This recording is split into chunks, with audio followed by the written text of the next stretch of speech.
This is wax. It melts and disappears. That fact is at the heart of the lost wax process. As you will see, it is the wax which is lost, not the process. So, we must always begin with a sculpture made of wax. I'm Richard McDermott Miller. I've made this tiny figure to demonstrate the lost wax process in the simplest possible terms.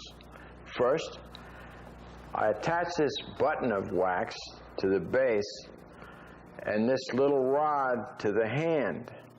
The button will become a funnel and the rod will become a vent. You'll see how they work in a moment. We take the figure with the button and rod attached and mount it on a little white card by heating the wax and melting it, and the wax acts as an adhesive. We want it to be attached very firmly.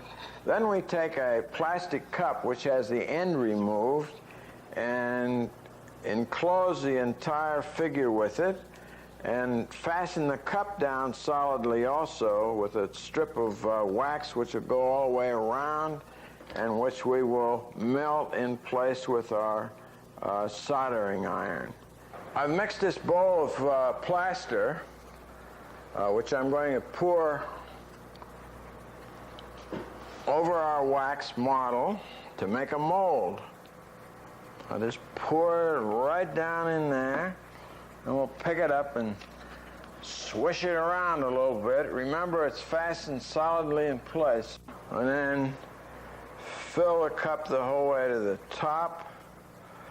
And now we have our lost wax casting mold. Now we'll have to wait for the plaster to harden.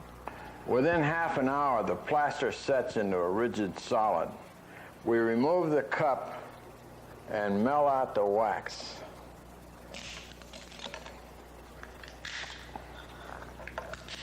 I'm going to put a couple of notches in the sides of this plaster mold and tie a piece of twine around it. In order to get the wax out, I'm going to put it in boiling water.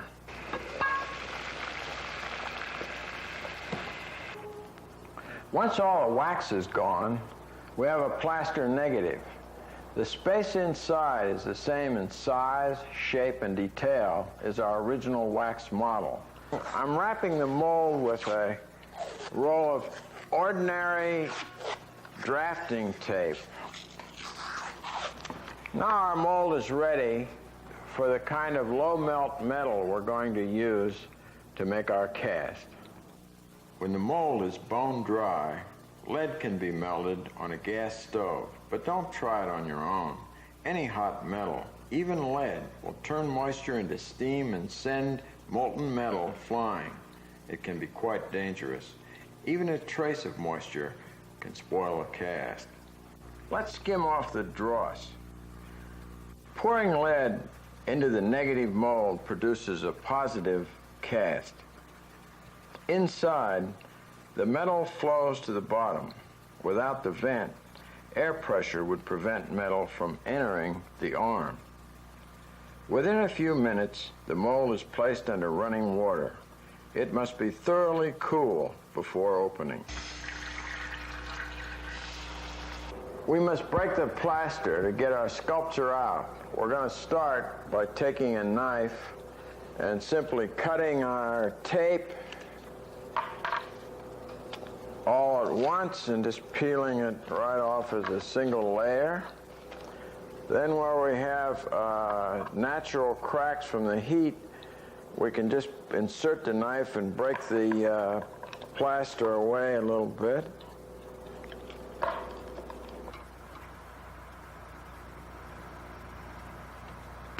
We cut the vent off the hand and trim the seams. I'm going to file the hand a bit, and then I'm going to saw the button from the bottom of the sculpture.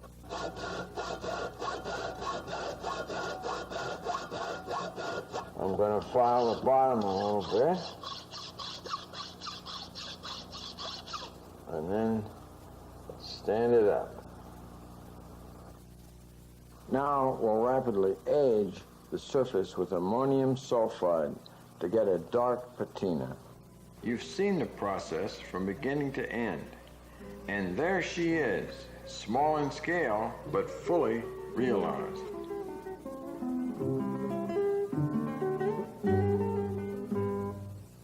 We're now going to see how a large-scale work is translated into bronze.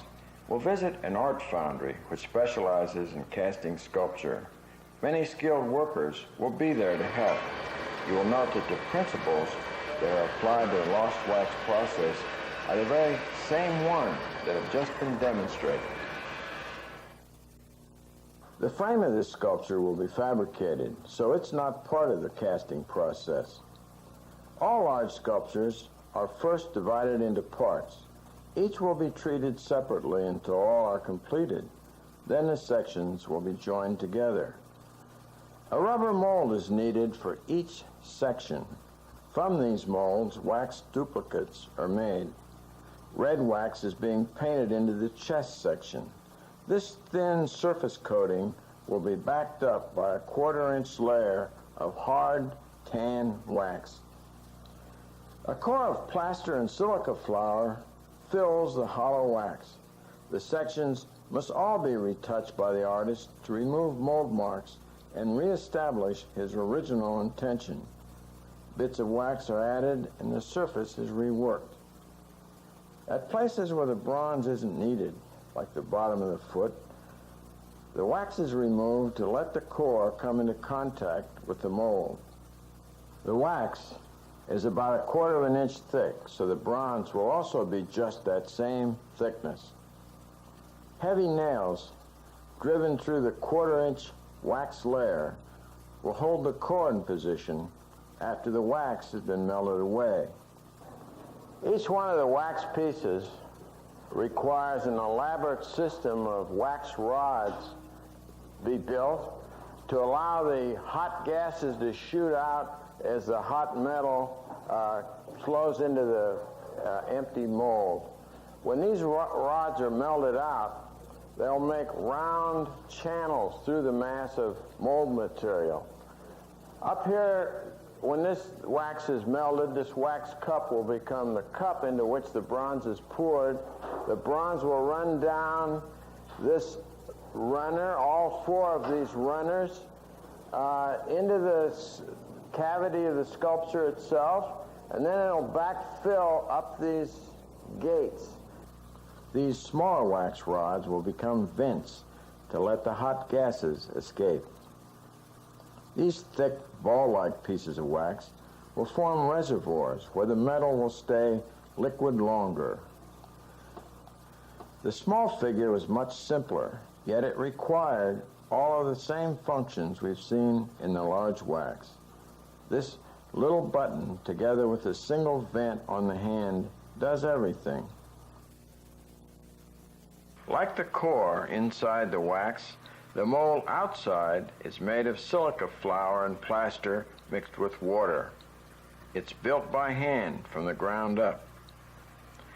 The mix is a soupy liquid at first, but soon stiffens and sets into a solid mass.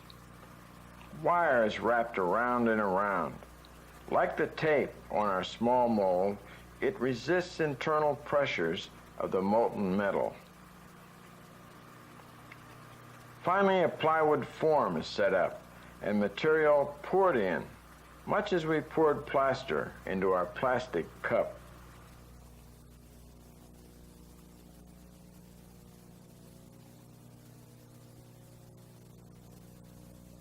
The wax is burned out of the mold in a large oven, a process which may take as much as a week.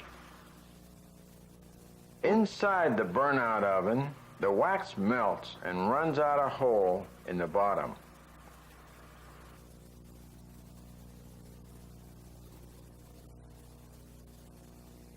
A gas-fired furnace is being loaded with the bronze ingots.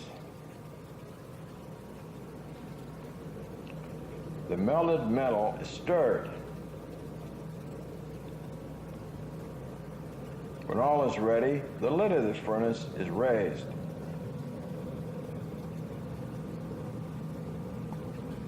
The tongs go in.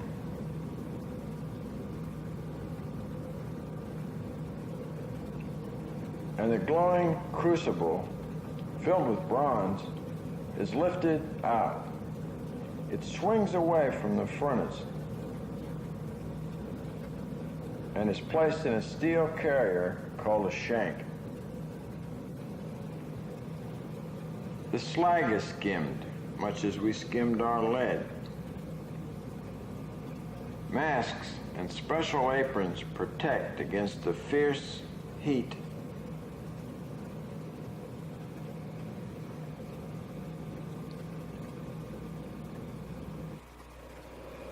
A crane carries the crucible to the waiting mold.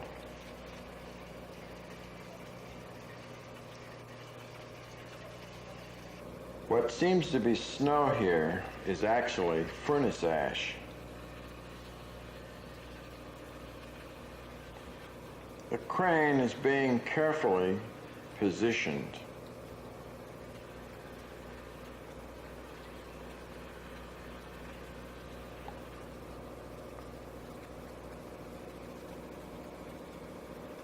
The foreman tilts the crucible and the metal flows.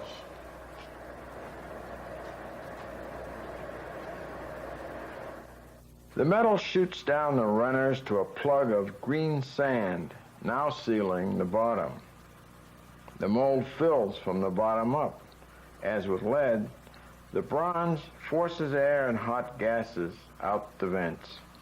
Because the risers are thick, they stay hot longest and continue to supply liquid metal needed to compensate for shrinkage. The bronze is more dramatic, but the underlying principle is the same. Opening the small mold was easy. This one is more formidable. It takes some hard work with a pick and steel lance.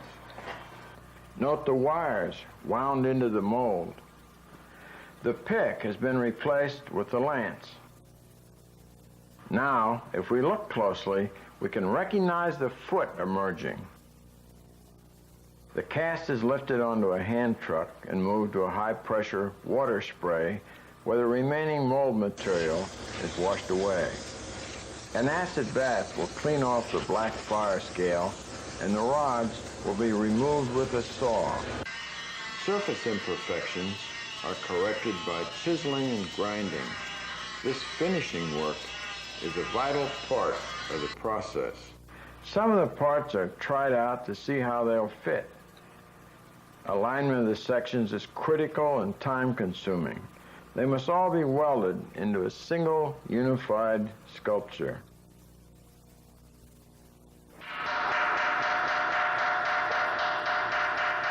The welded joints must be hammered, ground, and carved to restore the texture of the original surface.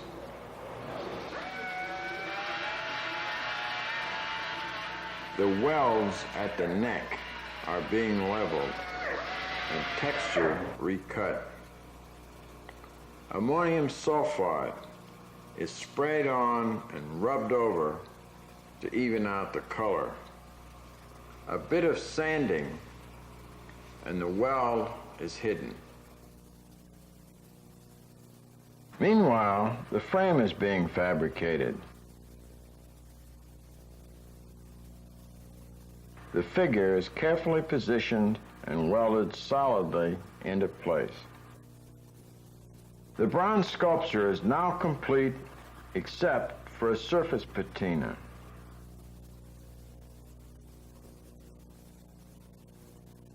Heat and acids are used to give the sculpture a rich, dark color. The work is now in the collection of the Hakone Open Air Museum outside Tokyo, Japan. It's called tetraclade. Tetra, meaning four, refers to the way this undulating figure gently touches each of the four sides of its geometric frame.